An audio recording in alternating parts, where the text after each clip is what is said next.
Paper was like gold in medieval times.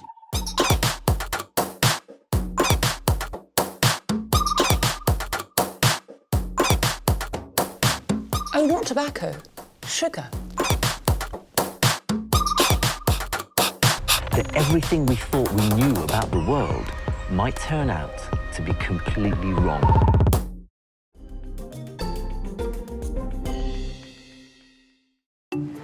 On Salvage Hunters, Whoa, look at that place.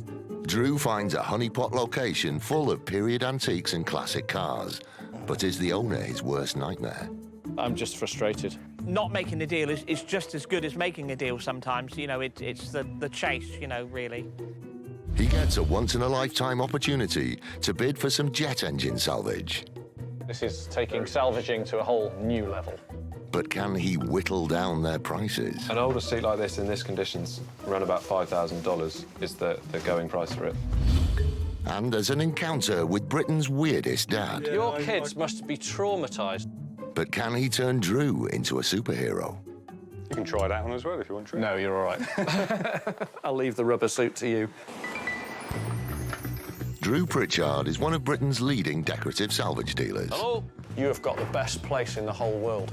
He scours the country in search of weird and wonderful objects. Woo! That's a mantique. There's nowhere he won't go and nothing he won't consider. Helped by his wife, Rebecca, Yeah, he was telling me he drove in a tank. Now, if that's not midlife crisis, what is? and a team of renovators, he transforms thousands of items from junk into gems, which then find new homes in houses, bars, restaurants, or even lighting up your street. Yeah.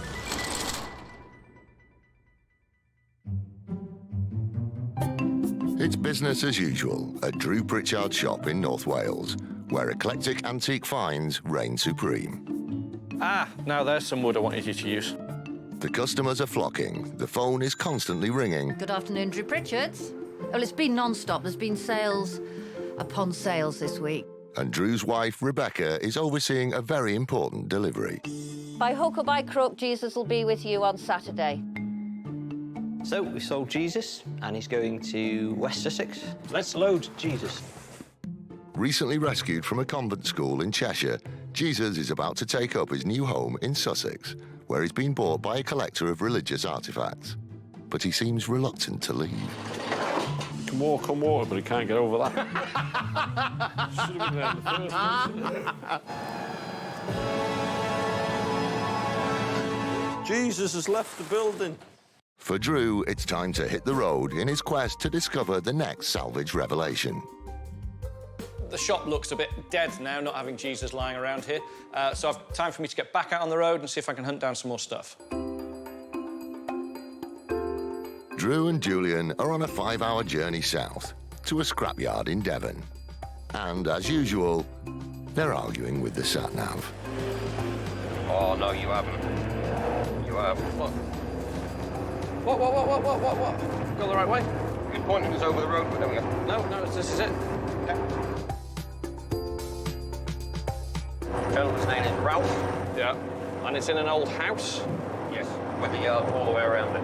Oh, well, that'll be good, because, I mean, I've been selling so much stuff, I really do need to find something architecturally interesting. But you don't know if there's anything here at all? We don't know for definite, no. There's nothing. We're going in blind. We are going in blind, unfortunately. Going in blind isn't an ideal situation for Drew. Whoa, look at that place. That was, Jesus Christ, look at that. But he perks up when he gets his first glance of this stunning property, loaded with every treasure a salvager could dream of. I'll be very surprised if we don't find something here. When I drove down the driveway and you see the big old house and tons of junk lying around everywhere, I just thought, this is great. I'm going to fill the van, I'm going to have to go and hire another one. It's got everything going. It's like you have a tick box of, right, big old house, tick. Big piles of old junk, tick. Dog, tick. Knackered old car, tick. It's sort of got all of the things that I like. So who knows? I hope so. Good. It feels good, feels right. Hi, Ralph. Yes. Hello. Hi, Drew. Hello, Drew. Nice to meet you. How you doing? Hiya. Yeah, Julian. Hello. How are you, Rob? Okay. Yeah. Everything is for sale at the right price. We've got architectural salvage, motorcycles, cars, scrap metal, furniture, everything. Where do we start? Where do we go first? It's up to you. Start where you like. Whatever you like the look of. Here, should we do this bit around here? Should we have a look through here? Yeah, that's it. This is our office and workshop and where we run our business from. God, it's fabulous, isn't it? Yeah. Has this been built on, or is this the stables for the house? It's always been here. It's been adapted as a workshop, but it's always been here. You know, the building's 1830 and... Yeah. So, I don't know, I'm getting pulled towards that room. Can I just have a shift in there? Let's go there. Is there any old furniture from the original house here? I should imagine there isn't. That may be underneath. That looks like piece at the back. That looks like a dresser. That's got like a kitchen cabinet type plate rack and... Yeah. And that was in the building? That was here, yeah. OK. What was this room? Was this the kitchen? This was the kitchen, yeah. Yeah. Can we get up that end? Yeah. You're Debbie McGee, the assistant. Absolutely. He is. Better kiss her. Yeah. Go on. Lift it. Need it. Hang on. It's caught. Jules, it's got underneath this chair, this table. That's a snooker light as well, Was this on its original base? Yeah. Oh, I see. This piece is in a poor state, but a fully restored Victorian dresser can fetch around £1,000. It's really original, this, but I just think the condition's just too far. It's not too far gone, but it's just beyond making any money on, I think. So what would you want for this? I would really like £1,000 for it, but... I'm really pushing the boat out if I'm offering him 200 quid. It's rotten, the bottoms are falling out the drawers, the sides falling off it, the top's split.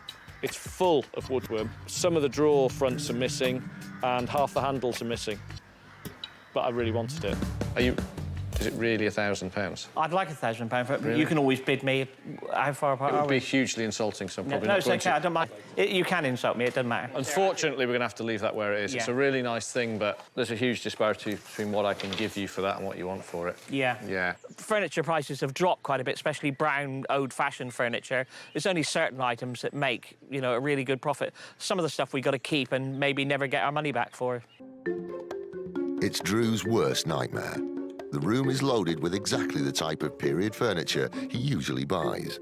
But the roof has been leaking for several years and has wreaked havoc.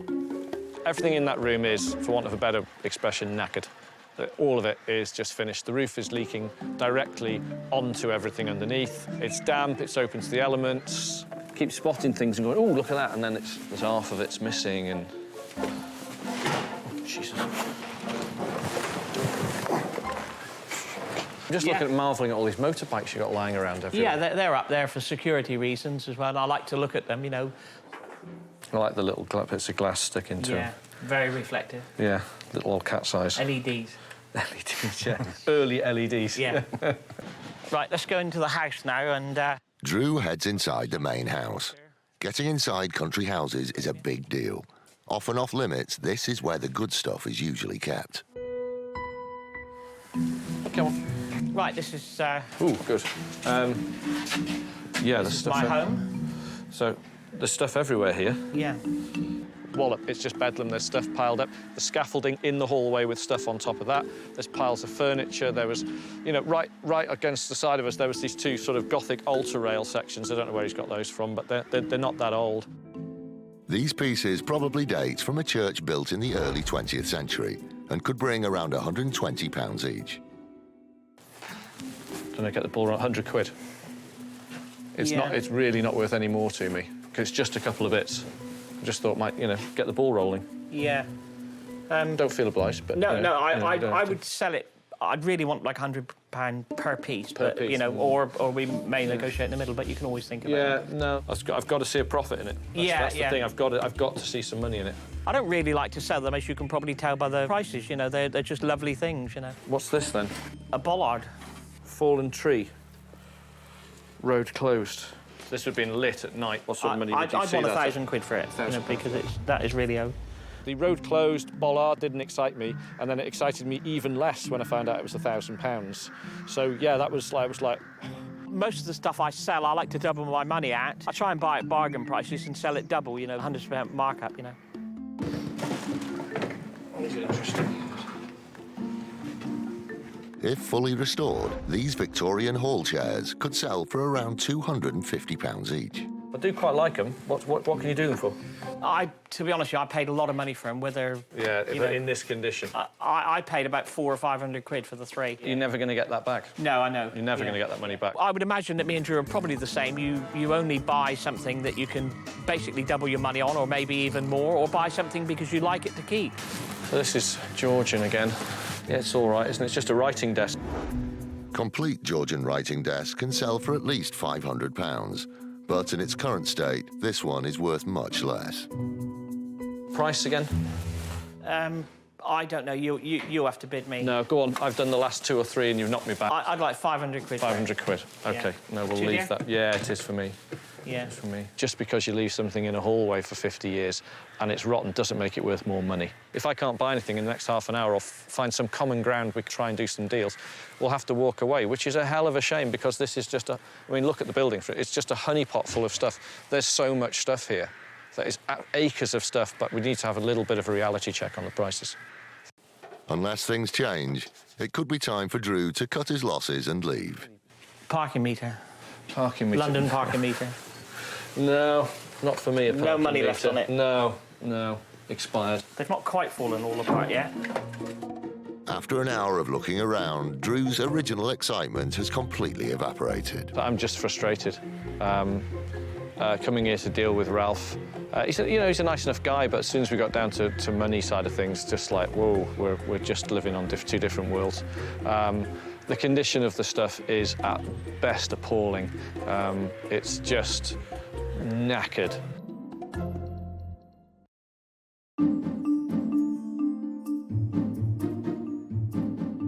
Owner Ralph has an unusual philosophy when it comes to selling. Not making a deal is just as good as making a deal sometimes. You know, it's the chase, you know, really.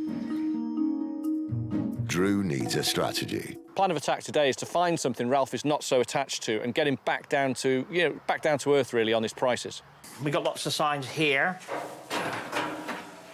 Looking at it, I would say it's 40s to 60s, huge time period it's in there, but yeah, it is very early. Yeah. It's a difficult one. You reckon it's earlier than that, sort of traction? Yeah, it could be from 1908, couldn't it even? Well, don't know. Founded in 1919, Citroën was known for its clever advertising, and early examples like this can sell for as much as £250. What I'm saying is the gauge of the steel and everything. It's pretty basic. Very, very thin. It's real anyway. But it's real and I like it. Yeah. So it's a good decorative thing. Yeah. I like Citroens. I've had a few 2CVs and just something, it just looked so simple, great colour, good size, great condition, and looked period as well. It's got a bit of age to it. So what sort of price is that then? I would really want 100 quid for it. Genuine French. There's a little bit of damage to the bottom. Could we do £75 for that one? Yeah, just this once I'll do it, but it's worth more with the damage, really, but 75 quid. OK. Sometimes patience is the key, and it takes a bit of time to build up a rapport with somebody. I like it. Yeah. So it's a good decorative thing. Yeah. Yeah, no, lovely. OK, we'll have that. Drew's strategy seems to be paying off. Now the ball is rolling, he's beginning to think he may be able to do some deals with Ralph after all. He's off outside, where the treasures are literally buried. As we've got all sorts in here again, haven't we? What's this Jag? What's that in there? That's a Mark II Jag. Mark II Jag? Yeah. The other one, the other side is a Mark 9. Yeah, OK.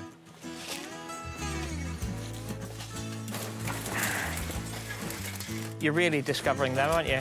Can't even see. There's 3 motorbikes down here. There's 2 BSAs and one in the middle here. I'm just trying to identify. Yeah, because I'm not sure what's there myself. I'm just trying to identify. Hang on, is it a Triumph? Is that a Thunderbird? I hope it is. Almost impossible to tell now the condition's gone so bad. Seeing all these beautiful cars and everything just lying around is starting to really sort of, I have to be honest, it's ticking me off a bit. To be very British about it, but it just is. Drew hates to leave anywhere empty-handed and carries on the search. Yeah. Aha. Eventually, he spots something he knows he can sell and that he definitely wants. That's nice. Yeah, that's not terrible, is it? It's not in great nick. See what he wants for it. But first, he has to deal with Ralph and those prices. We found a sign up in the back there. Yeah. As well, so I just want to discuss that with you. But I love the motorbike. Yeah. That's fantastic. I like that a lot. The sign, it's nice. What do you want for it? It's a good one, but it's got a lot of damage. Yeah. Appealing to car enthusiasts, collectors, designers, film and TV prop buyers, Drew knows he can easily sell a sign like this for around £450. I really want 200 quid for it, but, you know, it is a big one, so it's you know, hard to buy and hard to sell, isn't it? Yeah, but it's a nice... The Union Jack's always going to be good on it. Yeah. OK. All right, yeah, we'll have it. Yeah. Drew's surprised that they've reached a price he can work with, but not as surprised as Ralph. In a way, I was surprised he bought it, you know. Probably I'm learning about the price as well now, because if he can pay 200 and make a profit, you know, it's got to be good. We've done very well on that one in the past, more than doubled our money on it again, so that should hopefully, we should get close to that again. We've had a good day, and it's nice to see somebody from a different part of the world, you know, Welsh people, or, you know, almost a different world, different country, isn't it? Lovely. Yeah. Stick it on. Come on. Great stuff. Right, nice to meet you. Take care.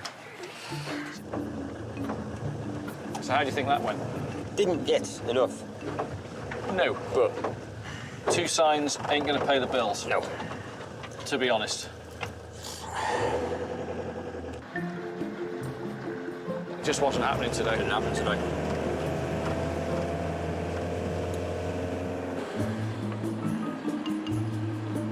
This 10-hour road trip has reaped little reward.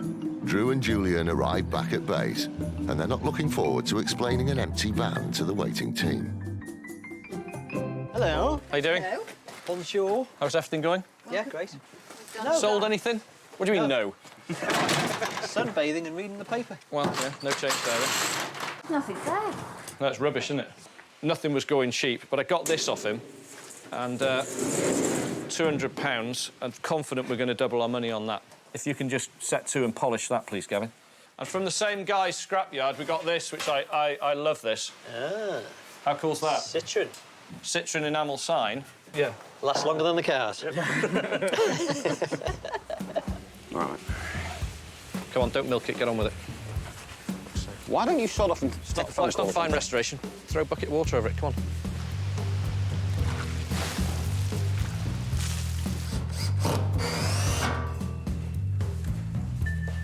It looks loads better to me. It looks funky and it feels French. And again, it just goes in with that very, very strange mix that we do. When he comes back with an empty van, it's really sad to see. And you can see his face a mile off, the disappointment of all the effort that he's gone into. But the only thing we can do is turn him around, pack him off in the van again, and hopefully he'll find some more treasures. The next day, Julian and Drew follow up on a lead Rebecca has lined up for them. It's a rare opportunity to visit one of Europe's largest aircraft salvage yards. It's a 4-hour journey south to Gloucester. And with Drew already coming up short from yesterday's buying fiasco in Devon, the heat is on to find something worth bragging about. So today we're in Gloucestershire to see a company called Air Salvage. Cool name, or what? Planes? Yeah. Oh, all right. Like it says on the tin, Air Oh, Salvage. it's- So it's it's one of bits them. of things that have been in the air that are then salvaged. So these guys, right, they take old planes apart.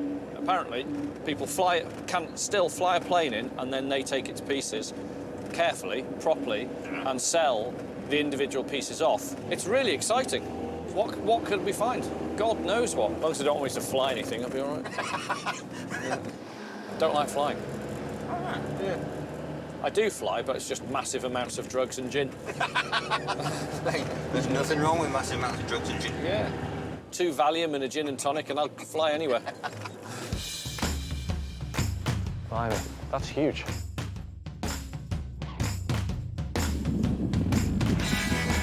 So we need our high-vis today. Bradley? How you doing? Drew. Drew, how you doing? Hi, Julie. Jules? I'm Bradley Gregory, and we dismantle aircraft. We remove the aircraft parts to go into the second-hand market. Not just anybody can come in. It's usually invitation. We've got a lot of returning customers. A lot of the stuff is cut to order, so it's quite unique. Wow. We just store aircraft in this one. People just pay us to store them in the hangar. So is that a private plane? That's somebody's toy? Yeah, it's someone's private toy. Really? Wow. Well, that's pretty impressive, isn't it?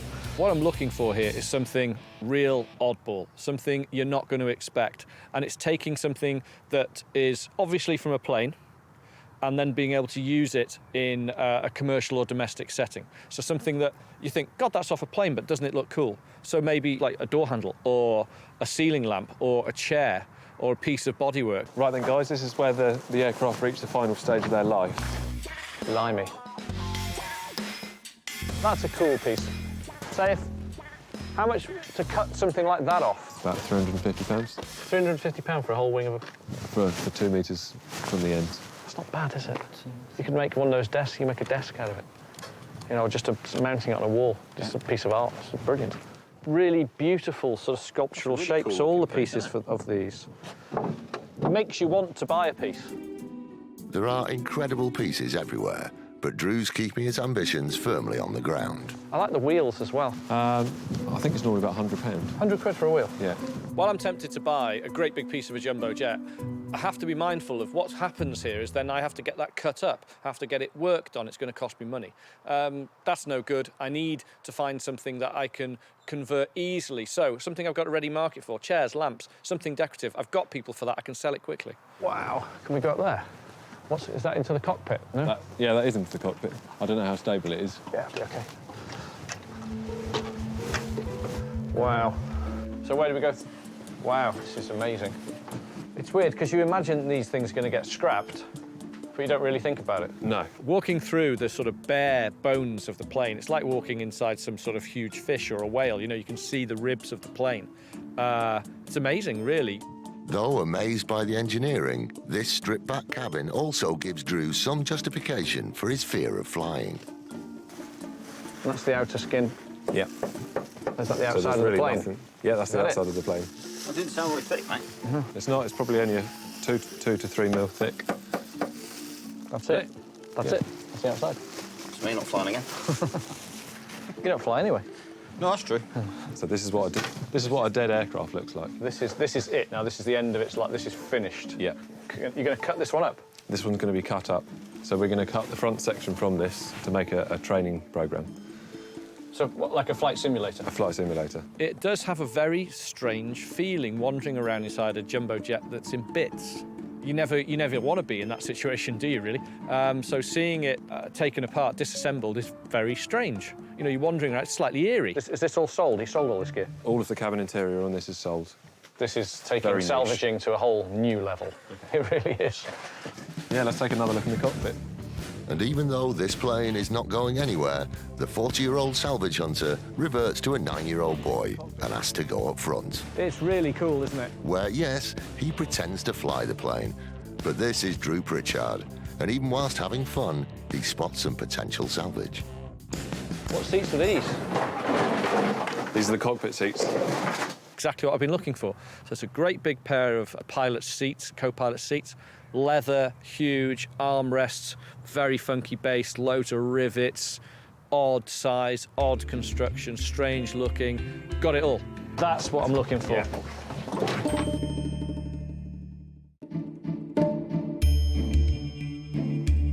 So what would something like this cost me today to buy in that condition? An older seat like this in this condition's around about $5,000 is the going price for it. Really? How much do you want? $5,000. I don't want it that much. Let's be careful when we put it back down. Put it back down gently. Very carefully. Thanks, Bradley. You know, £5,000, I'm sure if I needed to buy a plane seat for my Boeing 747, that's what they're going to cost. But I only want them for sort of decoration in somebody's house or flat or bar. OK, I do want one of those. For about 250 quid. Another day. Yeah. But it's clear that Bradley's customers expect to pay more than salvage hunter prices, and reluctantly, Drew deplanes in search of something more affordable. We've got over 15,000 items on our books in this hangar. He's conscious that the team back home will be very unhappy if he doesn't buy anything, and he's pinning all his hopes on this final hangar. There's so much here to take in. These rocker switches, I like those. Lights off a fighter plane sort of thing, aren't they? Oh, it is, says arm. Everything is just so good looking. They're quite cool, aren't they? What do you think of these, Jules? Look at that. This is the cockpit door from a 737. How much are they? They're $250 each. $250 each. Just thinking, that's a pair of double doors. How much am I going to get for one of those? Those 400, 450 pounds, maybe. Maybe. It's not reversible, that's the problem. Because you've got the cutouts here. You've got that latch piece sticking out. I was just thinking... That and that will swap. But so look at the work doing it. That's massive. Huge amount of work. Altering them, going to take hundreds of man-hours to take it apart, alter it, mess about with it, and then get a return. All the latches are on the right. And to take one of the hinges off, that's going to take me a week. So just too much work. I just lose money like a dripping tap if I bought those. What I'd like to find is something that is obviously from a plane, but it's got a secondary use, so it can be used in a house, restaurant, hotel, bar, shop fit, something like that. So that's very close, isn't it? I got really excited then. I thought, God, we found something super. Do you have seats? I thought, well, they're going to be good for bars, restaurants, home cinemas, something like that. And they're very stylish as well. What are they out of? These are a 737, a Russian 737. A Russian 737. If that makes all the difference. I'm not flying in a Russian plane again. No, there you go.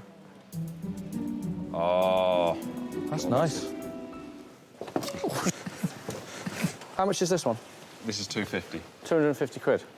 That's not bad, is it?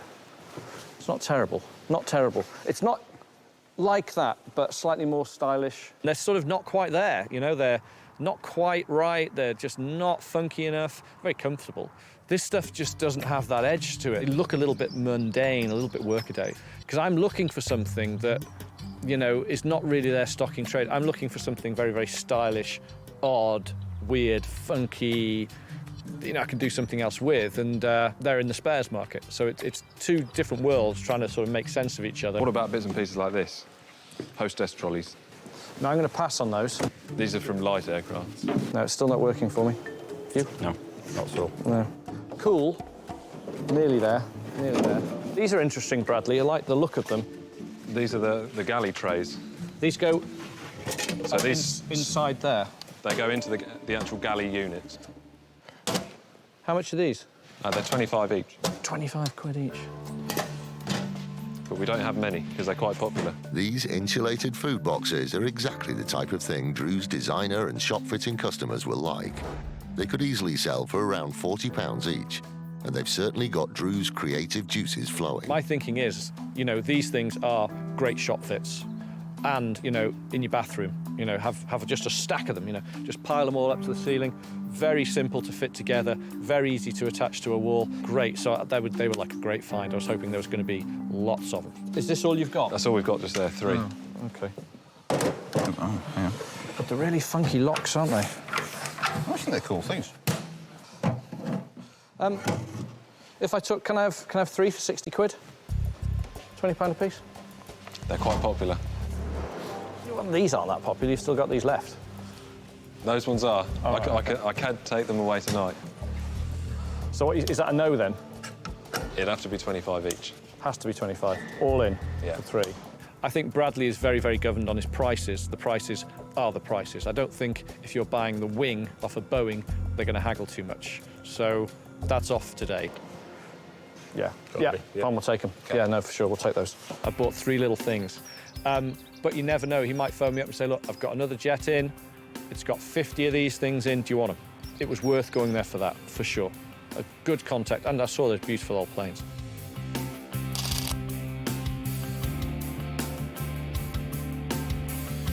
Thanks very much for coming. No, look, thanks. Really appreciate it. That's been good. Thank you. See you again, hopefully. If you get any more of those boxes or any of the seats we discussed, just send me some emails. Let you know straight away. Great stuff. Thank you very much. Thanks very much, guys. Cheers. Bye-bye. Bye-bye. Right.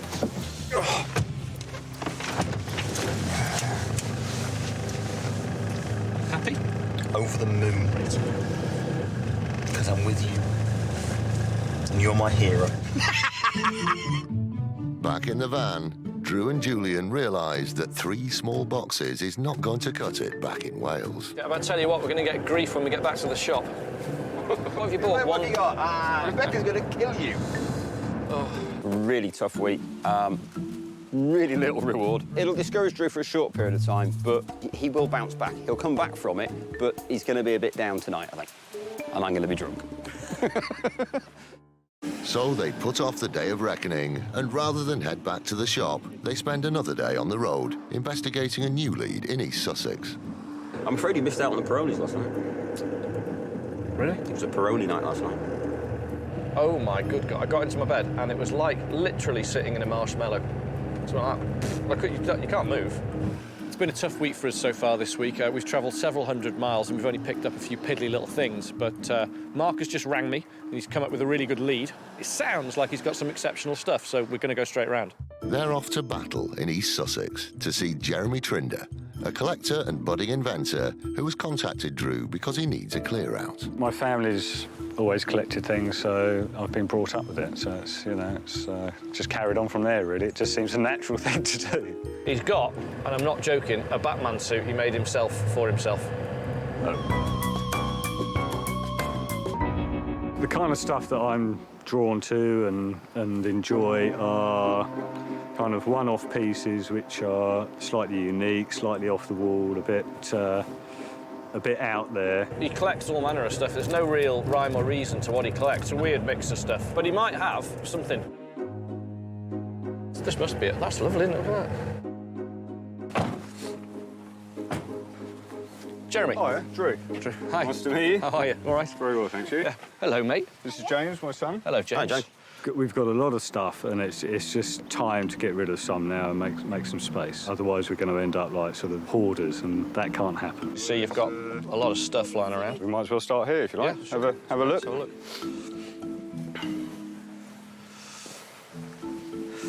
Oh, my God, look at that. Weren't expecting that, were you? No. I love the fact that he's built a time machine in his shed. Don't really need to say any more. He built a time machine in his shed. So is it a copy of the one off the time machine? Yes, it is. Yeah, the HG Wells one. Does it work? We haven't tested it out yet. Tested it out yet. Yeah, we've got to Okay. do a bit more wiring and then. All right. Okay. Where are we going to go first? This is properly mad. It really is. What possessed you to make this then? I remember the film from when I was a kid, and I said those fatal words. I think we could build that. What a top dad. He's built a time machine for his little boy in his shed. I make a lot of the stuff. I suppose some of it's nostalgia from my point of view, and it's just great for him because he's out there with me and he's building stuff and getting involved in it all, and it's better than him sitting in front of the television. Well, fantastic. Well, clearly you're a man after my own heart, so I'd like to have a look around what you've got for sale and just have a poke about. But that's really, you can't really top that, can you? I don't know. You're going to have to try hard. Yeah. Anything in the boxes I need to know about? I don't want to go opening all the boxes. Anything in there? To be honest, probably the only thing, unless you want a mummified cat, the only other thing in here is probably this safe that you might Mummified like. cat? Oh, my good God. Good grief. It's just like a little satanic, devilly looking thing. Look at his teeth. I've had that since I was 12. My auntie gave me that. It's great. I like that. Unbelievably, there is a market for mummified cats. In medieval times, it was considered good luck to seal a live cat in the walls of new homes. They are sometimes uncovered during restorations and can sell for up to £2,000. I like You're not going to get it. But Drew decides against the cat and goes from something macabre to something gothic. What's that there? They're lights. Light cages, yeah. Are these for sale, Jeremy? Yeah, they can be. They can be, yeah? Yeah. They're very well made. I don't think they're very old. They're probably only 20 or 30 years old, if that. They're a great decorative pair of wall-mounted torchairs. Put a big pair of candles in there. They're just a cool-looking thing. Put your candles in, stick them outside. Look pretty. Late 20th century decorative wall torchairs like these are popular with props companies and interior designers and could sell for almost £300 the pair. I think £60 is about right. That sounds fair. I think if they were older, they'd be worth an awful lot more. Yeah, well, they would be worth an awful lot more money, but they're not. But they've got something about them. They've got a sort of Gaudi-esque bit to the top there. And yeah, so 60 that's for the good. pair. That's fair enough. Is that all right? That's good. Yeah, that's fair. fair. Yeah. OK, great stuff. So you got some stained glass windows? Oh, or leaded windows? Had those. rather? Well, we were going to put them in our new extension, but we opted for something else in the end. They're quite pretty, aren't they? I like these because they're in a cast iron frame. Second half of the 19th century, those are going to be. But these are something you'd want to get rid of? Yeah, for sure, yeah, because, I mean, I'd have to build a summer house now just to put those in. Once restored, Victorian stained glass windows like these can fetch around £220 for a pair. What do you want to do for these? 60 quid. For the pair? Mm-hmm. Yeah, OK, All right. we'll have those again. They've got that sort of lancet effect to the top there. They're very pretty. They've both got moulded glass roundels. We've given them a polish. They'll look $1 million. OK, lead on. More sheds. OK, shed round the corner here. OK, looks good already. So what have you got in there? Oh, my good God. Yeah, Your kids must be traumatised. He's been brought up on it, so he's quite used to it, but... And you're married? Yes. Yeah. Funny, that, isn't it? He's the classic British eccentric, and there's just not enough of them around. There's a lot here, actually, isn't there? There's another metal sign up here, but I don't think that's French. I quite like it, though. It's a nice little decorated thing for a restaurant or something like that. Enamel signs are something Drew can always sell. There are many fakes around, but assuming this one's genuine, it should fetch around £120. 20 quid.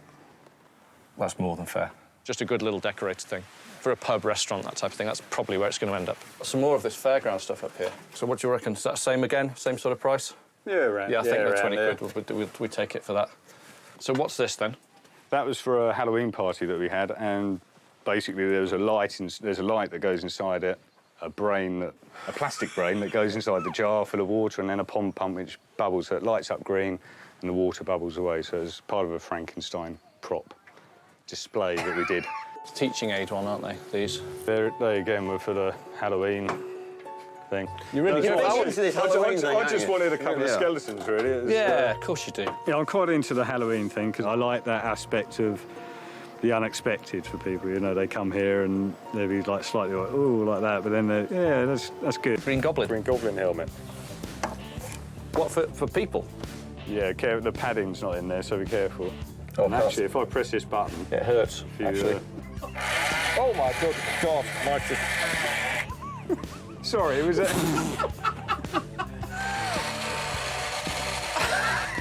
You're really out there, aren't you? The only other thing was that you've got this fruit picker ladder behind you.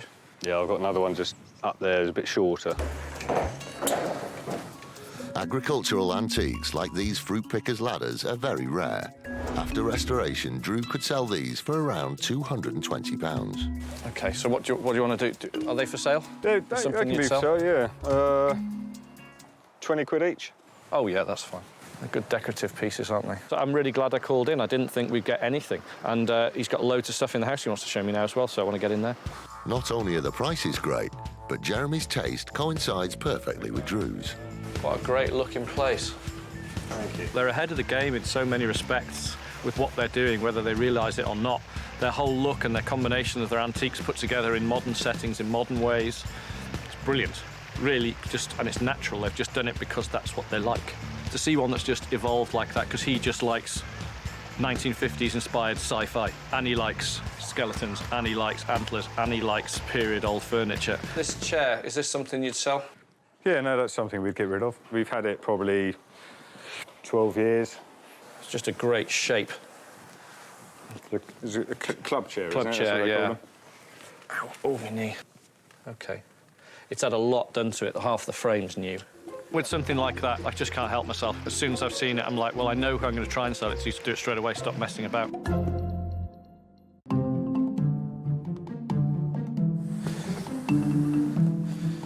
It's just a great shape. I mean, I'm open to a very sensible offer, considering its condition. So, you know, if it's a good bargain for you, I mean, I don't know what you've got in mind, really. Well-worn leather club chairs like these are always popular with designers and photographers. Drew knows that even if he does nothing to this chair, it will sell for around £220. Been a bit mean at 100. That's kind of the figure I had in my head. So. Yeah, it's just a great shape, good size, very commercial thing, something I can sell pretty easily. Trendy at the moment in any condition. Oh, I love that Rocket Man helmet. Do you wear it around the house when there's nobody else in? Only on Sundays. He was telling me that that was the one that the guy wore at the Rocketeer premiere. The star, put it on and walked around with it. There was only 1,000 made of them. There you go. It's like a glove. What do you reckon? On my Vespa? It's you, mate. It's you. It's absolutely you. It really is. Looks good. And you've got a Batman suit as well. Yes. Yeah, You just never cease to amaze me. I didn't see that before.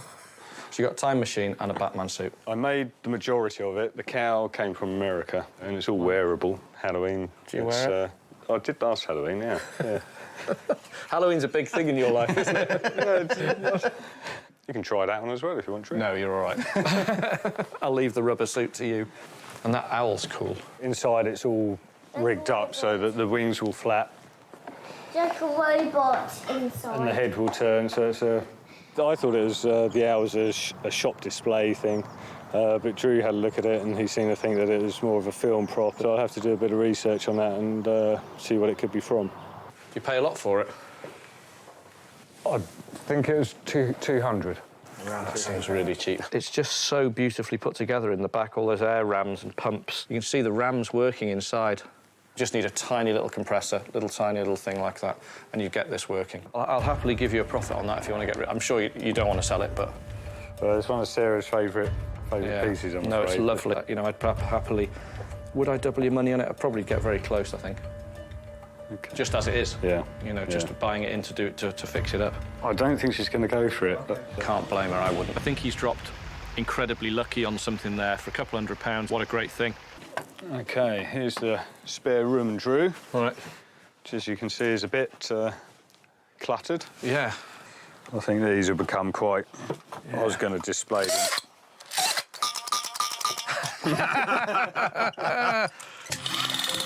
Oh, mine flashes. Oh, I was like 9. You know, oh, that's a good. Your gun's better than my gun. But they're becoming more and more popular. I've seen one go for £200. I think I bought that for 45. OK, well, I don't think I'm going to be able to buy those at reasonable money. This you might quite like. This is probably up your street. Yeah, I do like that. That's cool, isn't it?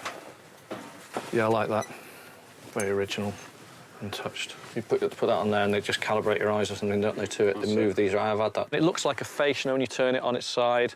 It's got, like, the eyes and the nose sticking out and the whole thing. So it's got that about it I liked as well. And it was also really well made. The engineering side of it and the finish was fantastic.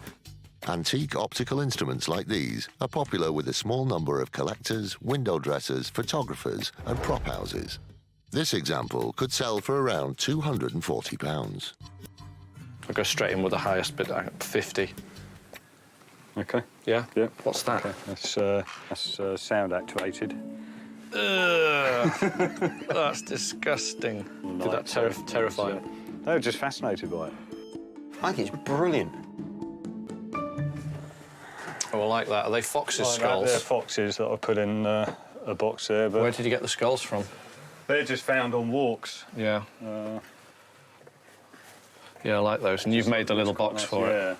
Just a nice little trophy thing, but in quite a sort of old Victorian Jekyll Hyde type of way as well that I like. Could put for your time £60. Would that be all right? Does that cover you?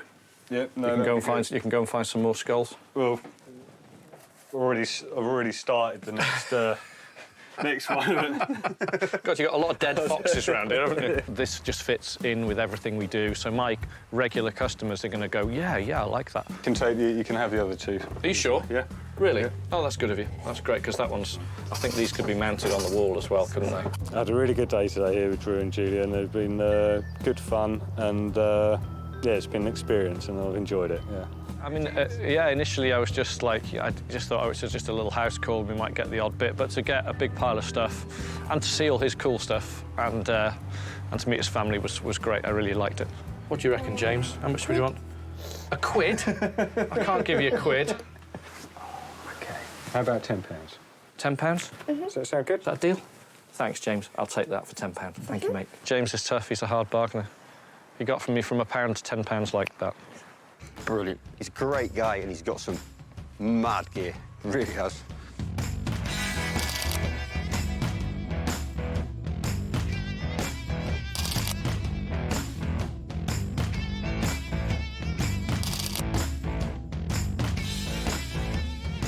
We've driven through hell and high water this week to find something, and I'm really excited at the stuff we've managed to score from Jeremy's place. It's brilliant. So I'm really pleased, and we can go back up to Wales and show the guys what we've found.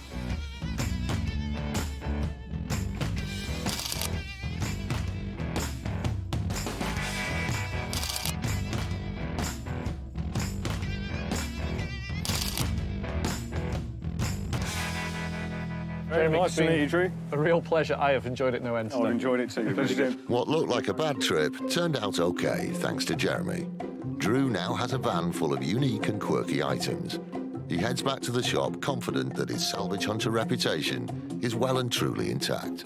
Cool, well, I enjoyed that. That was good. And good stuff. We did well. We bought all the right bits and bobs there that I like.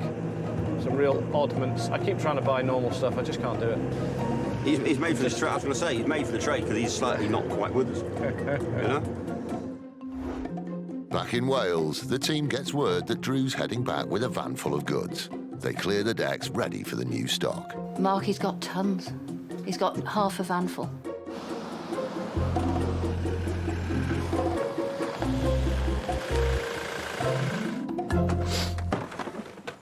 Hello, Mel. Hello, babes. Hello. How you doing? All right. You look Very tired.